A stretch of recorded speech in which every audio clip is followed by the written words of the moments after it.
ஆட்சிக்கு வந்தால் புதிய பென்ஷன் திட்டத்தை ரத்து செய்து பழைய பென்ஷன் திட்டத்தை நடைமுறைப்படுத்தும் என்று சொல்லியிருந்தாங்க. அரசு ஊழியர் ஆசிரியருடைய மிக வாழ்வாதாரமான இருக்கக்கூடிய மிக முக்கியமான கோரிக்கை என்பது புதிய பென்ஷன் திட்டத்தை ரத்து செய்யும் அப்படிங்கிறது தான். ஏன்னு கேட்டோம்னா இன்றைக்கு ஒரு 6,000 லட்சம் பேர் ₹1 கூட வழி இல்லாமல் இன்றைக்கு கடந்த 23 ஆண்டுகளில் 54,000 அரசு ஊழியர் ஆசிரியர்கள் ஓய்வு பெற்றிருக்காங்க. அதில் குறிப்பாக 8,000 பேர் இறந்திருக்காங்க. இன்றைக்கு அனாதைகளுக்கு கூட ஆதரவு கூட இன்றைக்கு 1,200 ரூபாய் இருந்த பென்ஷனை 1,200 மாற்றிட்டாங்க. இன்னும் கூடுதலாக சொல்லப்போனால் காவல்துறையிலே பணியாற்றி ஓய்வு பெற்ற மோப்பநாய்களுக்கு கூட பராமரிப்பு தொகையாக மாதாந்திர பராமரிப்பு தொகையை உயர்த்தி வழங்கிய அரசாங்கம் இன்றைக்கு ஒரு நாயினுடைய பராமரிப்பு தொகை 10,500 ரூபாய். ஆனால் மக்கள் நலப் பணிகளை மேற்கொள்ளக்கூடிய அரசு ஊழியர்கள் ஆசிரியர்கள் ஓய்வுக்கு பின்பாக அல்லது மரணத்துக்கு பின்பாக ₹1 கூட ஓய்வு இல்லாமல் தெருவில் நெருக்கடியாக இருக்கிறதுனால தான் இந்த புதிய பென்ஷனை ரத்து செய்து பலச நடைமுறைப்படுத்தணும்னு கேட்டுக்கிறோம். இன்றைக்கு பல்வேறு மாநிலங்களில் குறிப்பாக ராஜஸ்தான், சத்தீஸ்கர், ஜார்க்கண்ட், ஹிமாச்சல பிரதேசத்தில் புதிய பென்ஷனை ரத்து பண்ணியிருக்காங்க. அங்கே இருக்கிற மாநிலங்கள்லாம் பிஎஃப்ஆர்ஏன்னு சொல்லக்கூடிய ஓய்வூதிய ஒழுங்காற்று மேம்பாட்டு ஆணையத்தில் புரிந்துணர்வு ஒப்பந்தம் போட்டு நிதியை மடைமாற்றம் பண்ணியிருக்காங்க. ஆனால் தமிழ்நாடு அரசாங்கம் அந்த மாதிரி எதுவும் செய்யாமல் தமிழ்நாடு அரசாங்கம் வச்சிருக்கனால தமிழ்நாட்டுடைய முதலமைச்சர் நினைச்சா 1 மணி நேரத்தில் இந்த புதிய பென்ஷனை ரத்து பண்ண முடியும். ஏன்னு கேட்டால் அப்படி ரத்து செய்வதனால அரசாங்கத்துக்கு உபரி நிதியாக 50,000க்கும் மேற்பட்ட 50,000 கோடி ரூபாய்க்கு மேலே உபரி நிதியாக கிடைக்கும். தொடர்ந்து சிபிஎஸ் வலியுறுத்தி வந்துட்டே இருக்கிறோம். இன்றைக்கு கடந்த 5 ஆண்டுகளில் 82 போராட்டம் நம்ம நடத்தியிருக்கோம். தமிழ்நாட்டுடைய முதலமைச்சர் அவர் சொன்ன வாக்குறுதிப்படி புதிய பென்ஷனை ரத்து செய்யணும். இந்த பணியும்போது மரணம் அடைந்தவர்களுக்கு குடும்ப ஓய்வூதியம் வழங்கணும். பணியிலிருந்து ஓய்வு பெற்றவங்களுக்கு பணிப்படை வழங்கணும்னு கேட்டு இன்னைக்கு சென்னையில் பேரணி நடத்திட்டு இருக்கோம். ஒரு கால் அவர் வழங்க மறுப்பாரானால் எங்களுடைய போராட்டமானது அடுத்த மாதம் 1 நாள் அடையாள வேலை நிறுத்தமும் ஜனவரி மாதம் தொடர் காலாவதியற்ற வேலை நிறுத்தமும் செய்வோம் என்று தெரிவிச்சுக்கிறேன். தமிழ்நாடு இருக்கக்கூடிய அரசு ஊழியர் ஆசிரியர்களுடைய ஒட்டுமொத்தமாக இணைத்து இந்த போராட்டத்தை நான் மேற்கொண்டு தெரிவிச்சுக்கிறேன். ஹலோ,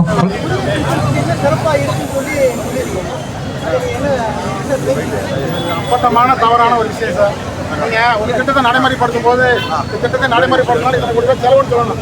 நாங்கள் தொடர்ந்து சொல்கிறோம் சிபிஎஸ் ரத்து பண்ணிங்கன்னா 50,000 கோடி ரூபாய் உபரி நிதி கிடைக்குன்னு சொல்கிறோம். நீங்கள் எந்த வகையில் சிறப்புன்னு சொல்லணும். இன்றைக்கு சட்டமன்ற உறுப்பினர்கள் ஒரு நாள் சட்டமன்ற உறுப்பினராக இருந்தாங்க.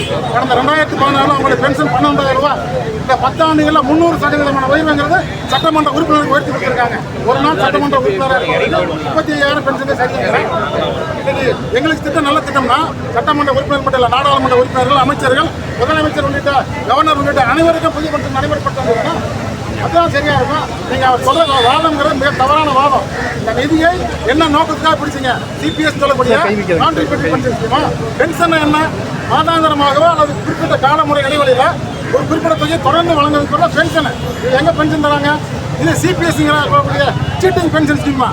இதில் முழுமையாக அப்படித்தான் சொல்றோம். அதனால அரசாங்கம் கோர்ட்டில் சொல்லியிருக்காங்க. அந்த கோர்ட்டில் சட்டத்தில் கண்டிப்பாக சொல்றோம். கோர்ட்டில் சொன்ன அதில் பல்வேறு தவறான விஷயங்களை அரசாணைகளின் படி பல்வேறு தவறான விஷயங்களை தமிழ்நாடு அரசாங்கத்துடைய நிதித்துறை சொல்லியிருக்காங்க. அதில் இருக்கக்கூடிய தவறான விஷயங்களை வருகின்ற 4ஆம் தேதி டிசம்பர் மாதம் 4ஆம் தேதி நடக்கக்கூடிய அந்த 15 உயர்நீதிமன்ற அமர்வில் நாங்கள் எங்களுடைய கருப்பு வார்த்தை எடுத்துக்கொள்வோம். அண்ணா, தொடர்ந்து நீங்களும் போராட்டம் பண்ணிட்டு தான் வர்றீங்க. நீங்கள் ஒவ்வொரு முறையும் சொல்கிறீங்க. நீங்கள் சொன்ன உடனே நீங்கள் வாட்டி அமைதியாக வந்துடுறீங்களே. 4.5 வருஷமாக நீங்கள் என்ன பண்ணீங்க? ஏன்னா நீங்கள் தொடர்ந்து ஒவ்வொரு முறையுமே எடுத்துகிட்டு அந்த முன்னாடி நிதி அமைச்சர் சொல்லிட்டாரு பழைய ஓய்வு சாத்தியம் இல்லை. நீங்களும் ஒவ்வொரு முறையும் பேச்சுவார்த்தைக்கு போகிறீங்க. உங்களையும் கூப்பிட்டு அவங்க சொல்கிறாங்க. இப்போ உங்கள் ஏன் இந்த நேரத்தில் பண்ணணுங்கிற இல்லை, இது ஒரு கூட்டமைப்பு இல்லை சார். இது நீங்கள் சங்கம் இல்லை. சிபிஎஸ் ஒழிப்புங்கிறது ஒரு மூவ்மெண்ட் தான். நாங்கள் கடந்த 5 ஆண்டுகளாக சிபிஎஸ் ஒழிப்புங்கிற பெயரில் மட்டும் தான் செயல் கொண்டிருக்கிறோம். எங்களோட ஒற்றை கோரிக்கை சிபிஎஸ் ரத்து பண்ணுங்கிறது தான். 30 அம்ச கோரிக்கை 40 அம்ச கோரிக்கை நாங்கள் வச்சு போராடுறோம். கடந்த 5 ஆண்டு காலமாக 82வது போராட்டம். அதனால் நீங்கள் எந்த இடத்துலையும் எந்த சூழ்நிலையிலையும் எங்களோட கோரிக்கை நாங்கள் பின்வாங்கலை. தொடர்ந்து களத்தில் நிற்கிறோம். சிபிஎஸ் ஒழிப்புங்கிறத பல்வேறு சமூக ஊடகங்களை நீங்கள் எடுத்து பாருங்கள். நீங்கள் ஆரம்பத்தில் அஞ்சல் அட்டை அனுப்பியிருக்கேன், மின்னஞ்சல் அனுப்பியிருக்கோம், உண்ணாவிரதம், ஆர்ப்பாட்டம், பேரணி நீங்கள் தொடர்ந்து நடைபெறணும். இல்லை, அப்போ ஏன் அவங்க ஏன் அதை கவனிக்கவே இல்லை? அப்போ நீங்கள் இவ்வளோ தூரம் தொடர்ந்து நீங்களும் போராட்டம் வரீங்க, நாங்களும் தான் பார்த்துட்டு இருக்கோம். பட் அவங்க ஏன் செவி சாய்க்கலன்னு என்னுடைய கேள்வி. இல்லை, நான் என்ன கேட்குறேன், அரசாங்கம் பகிரங்கமாக சொல்லுங்க. எங்களால் புதிய பென்ஷனை ரத்து பண்ண முடியாது, பழசை நடைமுறைப்படுத்த முடியாது, பகிரங்கமாக சொல்லுங்க. ஏன் கமிட்டி போகிறீங்க? இன்னைக்கு ரத்து பண்ண மாநிலம் ராஜஸ்தான், ஹிமாச்சல், சத்தீஸ்கரில் எந்த குழு போட்டு ரத்து பண்ணாங்க? தமிழ்நாட்டில் மட்டும் கடந்த 2016 நம்ம ஜெயலலிதா ஒரு குழு போட்டாங்க, சாந்தாசீரன் தலைமையில். அந்த குழு முடிஞ்ச பின்னாடி ஸ்ரீதர் தலைமையில் கமிட்டி போட்டாங்க.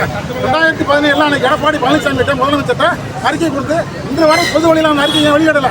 இன்றைக்கு இருந்த இதே ககன்தீப் சிங் தலைமையிலான அந்த அறிக்கை குழுவானது அந்த இடைக்கால அறிக்கை யார்கிட்ட கொடுத்தாங்க?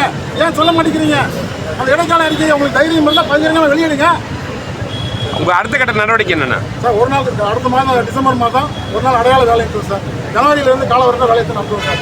சட்டமன்ற தேர்தலில் இது வந்து கண்டிப்பாக எதிரொலிக்கும் சார். நாங்கள் ஒவ்வொரு முறையும் சொல்கிறோம். ஏன்னா ஒவ்வொரு முறையும் செல்கின்ற இடங்களெல்லாம் தமிழ்நாட்டோட முதலமைச்சர் இந்த ஆட்சி உங்களால் கொண்டு வரப்பட்ட ஆட்சி, நாங்கள் வந்து அரசு ஆசிரியர் கடமைப்பட்டவர்கள், எங்கள் அப்பா அதை செஞ்சிருக்காரு, நான் அதை செய்வேன்னு சொல்லி ஒவ்வொரு இடத்துலையும் சொல்லிட்டு இருக்காரு. ஆனால் எங்களுக்கு இன்னைக்கு 54,000 பேர் நிர்கதியாக தெருவில் நின்றுட்டு இருக்காங்க. 8,000 குடும்பங்கள் இன்னைக்கு பிச்சை எடுத்துட்டு இருக்காங்க. அதுக்கு காரணம் இந்த புதிய பென்ஷன் திட்டம். அதனால இந்த பென்ஷன் திட்டத்தை தமிழ்நாட்டோட முதலமைச்சர் அவர் சொன்ன தேர்தல் கால வாக்குறுதிப்படி ரத்து பண்ணணும்னு கேட்டுக்கேன். போராட்டம் தொடரும். டி. ஃபிரெடரிக் எங்கல்ஸ் மாநில தலைமை ஒருங்கிணைப்பாளர்.